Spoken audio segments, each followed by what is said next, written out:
What's going on, guys? So we've got to talk about this buildup with Iran that's going on because it is as serious as a heart attack, and I don't think it gets anywhere near enough coverage. Basically, they have been threatening war with Iran ever since Trump's first administration, but we're actually moving troops into the region, which is super scary. So I'm going to get into some of the details. Before we do, make sure you like the video, subscribe to the channel if you are not already subscribed. Click the bell icon as well. That way YouTube will notify you whenever I upload another video, and maybe share it with somebody who might like this content. Anyway, without further ado, we got to talk about this buildup with Iran. So as everybody knows, there's been this scare, I guess, of like, oh, Iran's going to have nuclear weapons, and we've already bombed Iran once over this issue. Now, in the first Trump term, he actually decided to axe the Iran nuclear agreement, which was literally one of the best, if not the best things that the Obama administration secured, which was an agreement that basically said Iran is not allowed to enrich uranium past the point of nuclear energy for their power grid. And in exchange for them agreeing to not make nukes, they would give back all of the money that the United States had stolen from them through economic sanctions, and it would allow Iran to continue their energy program. So that was it. And the deal was that the International Atomic Energy Agency, the IAEA, would check in on them periodically and make sure that they were abiding by the terms of the agreement. Every time the IAEA checked in with them, they concluded that Iran was following the terms of the agreement. Trump axed that agreement, naturally, and then started saber-rattling with Iran, which is completely insane. For a number of reasons. One, like, Iran is not like any other country that the United States can just kind of bully and dick around, okay?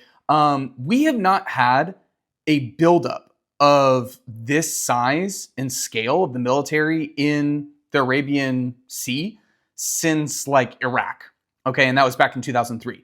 Now, Iraq, for reference, is about a quarter of the size of Iran and about half the population size. Iran's like 92, 93 million people, and I think Iraq is like 45. And on that note, the whole like in and out, wham, bam, thank you, ma'am with Venezuela is like a quarter of the size of Iran in terms of population. And Iran is much more militarily advanced, much more technologically advanced. So going to war with Iran would be absolute suicide.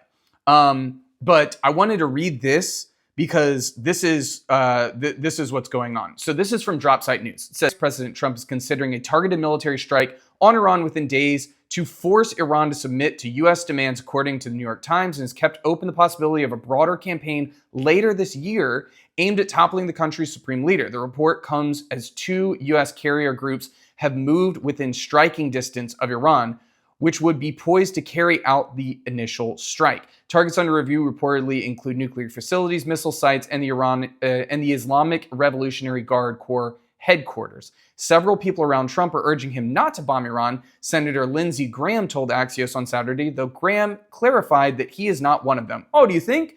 Lindsey Graham, the guy who has never met a war he didn't like? Anyway, Axios reports that Trump has been presented with military scenarios that include targeting Iran's supreme leader, Ali Khamenei, and his son, but that he has not made a final decision. Senior official told the outlet that the U.S. would consider an Iranian proposal that includes some token uranium enrichment if there is a guarantee that no bomb would be pursued. So let me put this in layman's terms. They're basically saying, like, we will promise to maybe not bomb you if you decide to not create a nuke, which was the whole point of the Iran nuclear agreement. And my phone looks like it's sliding. There we go. Which was the whole point of the nuclear agreement in the first place. It's just like, well, if you get back into the agreement that we already had under Obama, maybe we won't bomb you. It's just, oh God, you're so stupid. But this is typical Trump. This is totally typical Trump. This is like, oh my God, NAFTA is the worst trade deal ever. Let's get into a new trade agreement called the USMCA, which is the new NAFTA, which is basically exactly like the old NAFTA.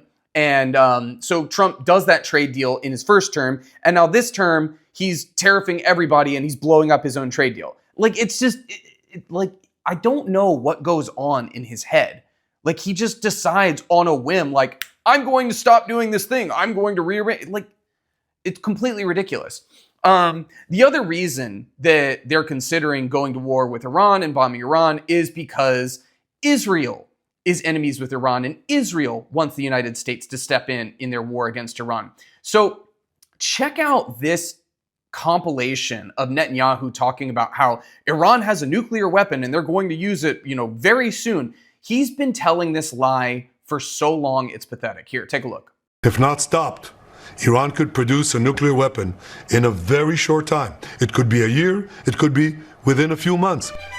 They have the wherewithal, the stored up, preserved knowledge to make a bomb very quickly if they wanted to do it. Iran is so dangerous. Weeks away from having the fissile material for an entire arsenal of nuclear bombs. They're very close. They're 6 months away from being about 90% of having the enriched uranium for an atom bomb. Iran is gearing up to produce 25 bombs, atomic bombs a year, 250 bombs in a decade. Ladies and gentlemen, time is running out. Iran will be capable of producing alone, without importing anything, nuclear bombs within 3 to 5 years.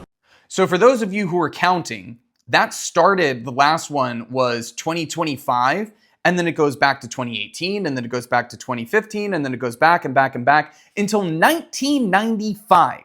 1995, and actually it goes back even before that, but like for literally over 2 decades, Netanyahu has been whining and screaming at the top of his lungs that like, Iran's got nukes, or they're about to get nukes, and they're going to use them. It's like they're the biggest cry bullies I've ever seen. And the reason that Netanyahu is worried about, Iran getting nukes is because that would mean that Israel can't willy-nilly bomb Iran.